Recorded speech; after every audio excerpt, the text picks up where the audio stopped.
We were waiting on one more person, but I told everybody else that we'd go ahead and get started. Good to see everybody this morning. So we will call the meeting to order.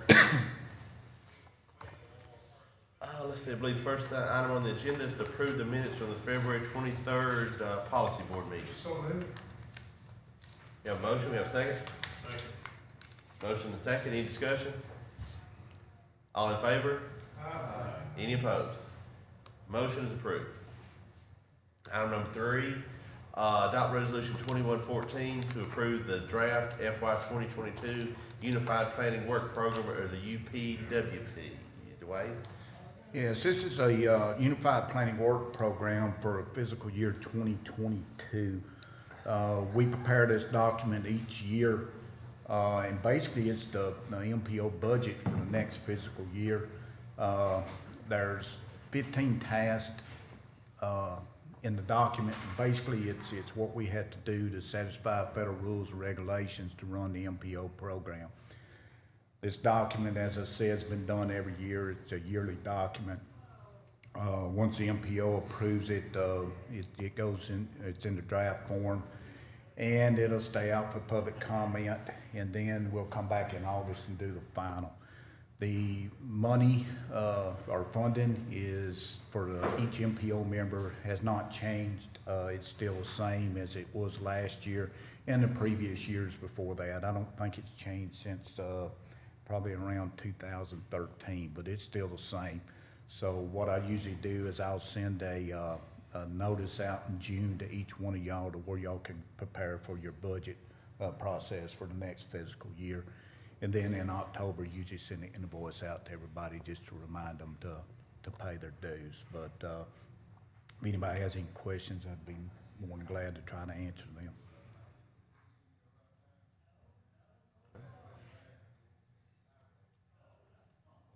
Have a motion to adopt resolution 2114. So moved. Have a first? Second. Have a second? Any discussion? All in favor? Any opposed? Motion passes. Item number 4, we're going to open the public comment period for the draft FY 2022 UPWP and final 2045 Long Range Transportation Plan, or the LRTP. So if there's anyone who'd like to come forward and speak on that, those two items. I thought you were going to go. I didn't get the copy.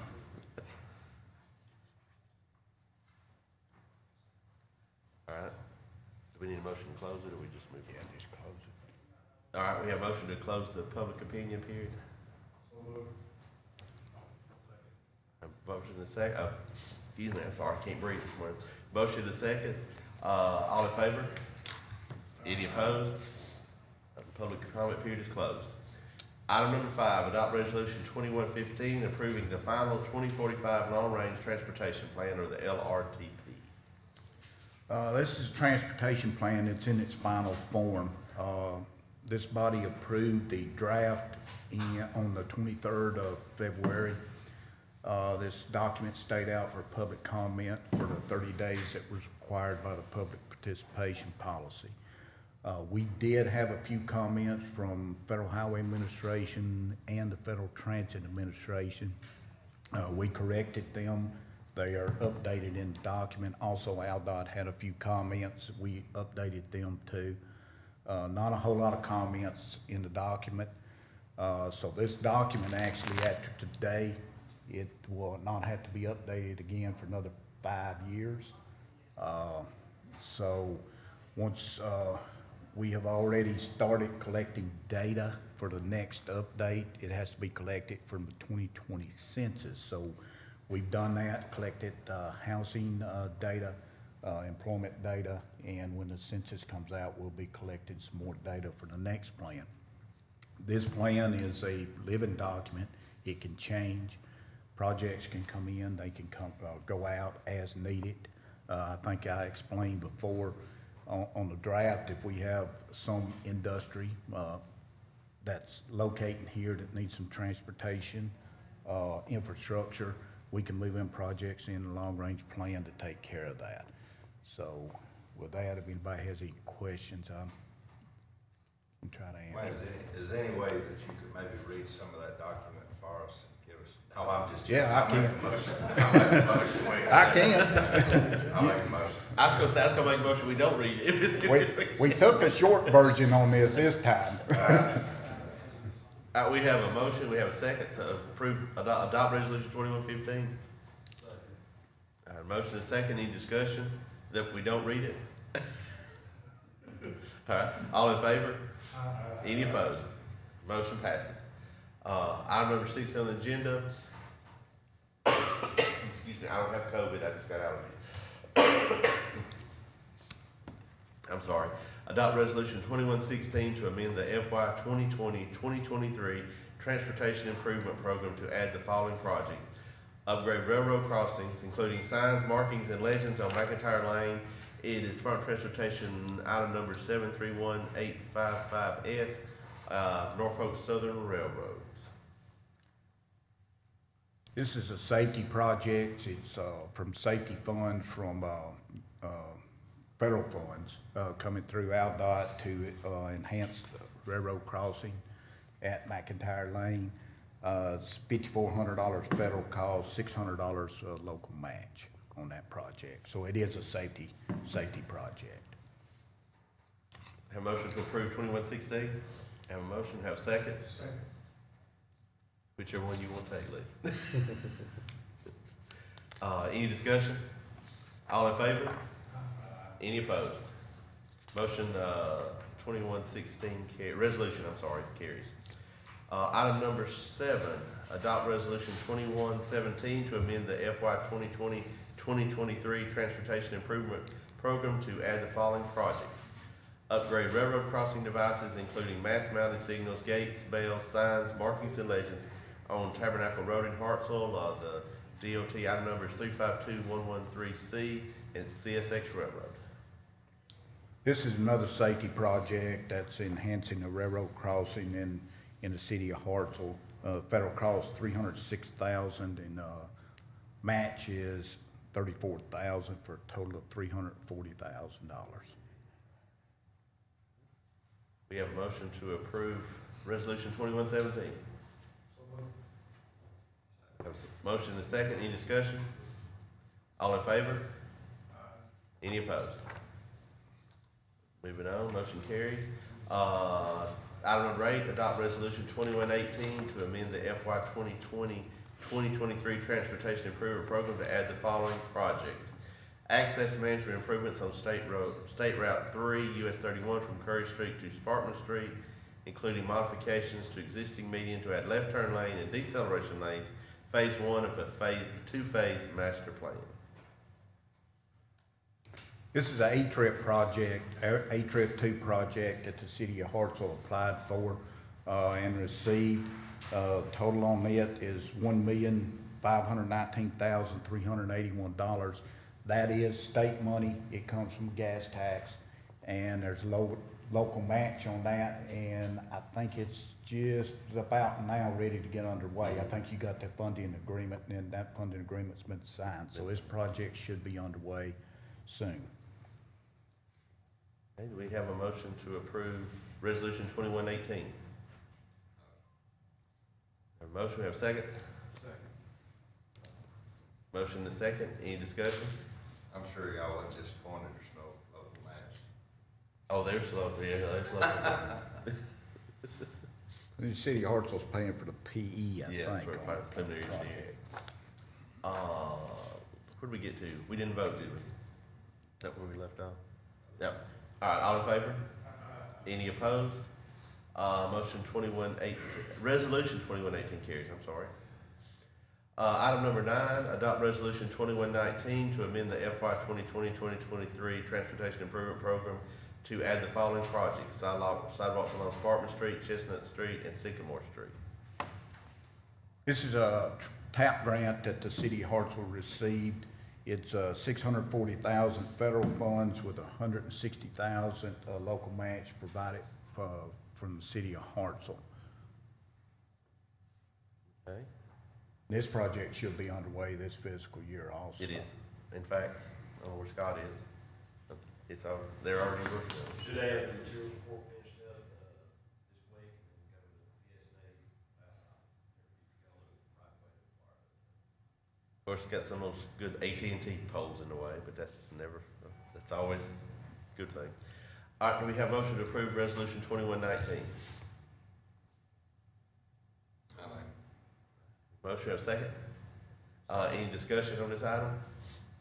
All in favor of adopting resolution 2119? Any opposed? All right, motion, resolution carries. Item number 10, adopt resolution 2120 to amend the FY 2023 Transportation Improvement Program rather the following projects. Section 5307, Transit Cares Act, North Central Alabama Regional Council of Governments, or NARCOG, capital rolling stock. This is a CARES Act funding, and it goes to the transit. It can only be used by the transit agency, but there's no local match on this CARES funding. And it will be used by the transit at NARCOG. We have a motion to adopt resolution 2120. Have a motion, we have a second? We have a motion and a second, any discussion? All in favor of adopting resolution 2120? Any opposed? Resolution carries.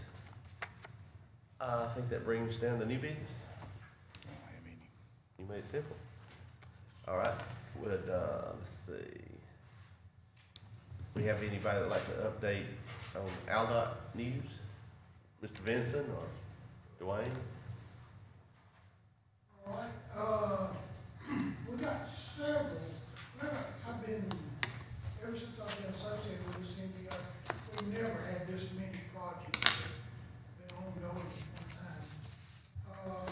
Just to start with the intersections at, Long Bridge Road and US 31, those plans have already been started, they're about 30% review. Construction is scheduled for fiscal year 2022. We have a project that's sponsored by Morgan County, down on West Morgan Road over Baker's Creek. DE is already authorized. I think they're currently going through the environmental process. It is also scheduled in fiscal year 2022. And then we have a project here in the city of Decatur to rehab Church Street, from Riverview Avenue up to Somerville Road. The project is currently being designed, and it is scheduled for early next fiscal year. Then we have one in Hartselle that's, there, I know where everybody's been there by the Cracker Barrel. It's Lando Road and State Road 36. It's an intersection improvement. It's being looked at there, and it's one I know that's been needed for a long time. And then we have three projects in the city of Priceville, all of them resurfacing jobs. One is Cave Springs Road from Bethel to Sunset Acres Avenue. And we have Skidmore Road from State Road 67 to Cave Springs Road. And then the last one being Bethel Road from Linwood Circle to State Road 67. Like I say, that's the most MPO projects we've ever had since I've been associated with this MPO. As far as state projects go, we've got, an actively, bridge replacement project across the river there. As soon as 31 turns off to go north and splits with 20, we're replacing both bridges there over Norfolk Southern Railroad. You go over there today and you look at it, there's only one line through there. Norfolk Southern's gonna require us to span 3 lines. So we're gonna have to replace both bridges, and that bridge, of course, will be a good bit longer. So that's one that plans are about 30%, and, we're moving forward with that design. It's scheduled for letting in fiscal year 2022. As far as right here in the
good progress. Moving forward. Dwayne, you have something? Yeah, I just got a couple of things. As some of y'all know, you might have read in the paper, Mr. Terry has taken a Planner 3 job with the city of Decatur, so he's still gonna be in the same office building, actually the same office, and if we need anything from him, he's right down the hall. But this is a good career move for Lee. Lee's been an excellent employee. He's helped me out a lot in the MPO. And I just wanted to let y'all know that the city of Decatur is getting a real good employee from that standpoint. One other thing, behind the scenes, we've been dealing with census things, and I've updated some of y'all on some of the census things that's going on. As you know, the apportionment numbers came out. We kept our seat. We still have 7. The numbers for the census is supposed to be out by the end of September the 30th. So that'll give us city populations, county populations. It'll break it down to tracts, blocks, and block groups. So we'll be able to look at some of that data in a different way. But that's supposed to be out by the end of September. There's a lot of other things going on with the MSA areas. The chairman sent a letter basically opposing the new rules on the MSA areas because they wanted to increase it from 50,000 to 100,000. Still have not heard the final regulations on that. Looks like the urbanized area, which defines MPO areas, looks like it's going to stay at 50,000, so we should be okay with that. May lose a little bit of population in the MPO area because they're calculating that area in a different way than they have in the past. We'll stay up to date on that and try to kind of figure out where we fall on that. I know we won't fall below the 50,000, but we may lose a little bit of population if they do it. They're doing it by housing units this time per square mile instead of population. So we'll keep our eye on that. That data probably won't be released until next summer, but we can kind of gauge on what it's doing when we get the census numbers at the end of September. So it's just kind of a small update, but if anybody has any questions, you can ask. That was good news, though, that we kept all 7 of the congressional districts.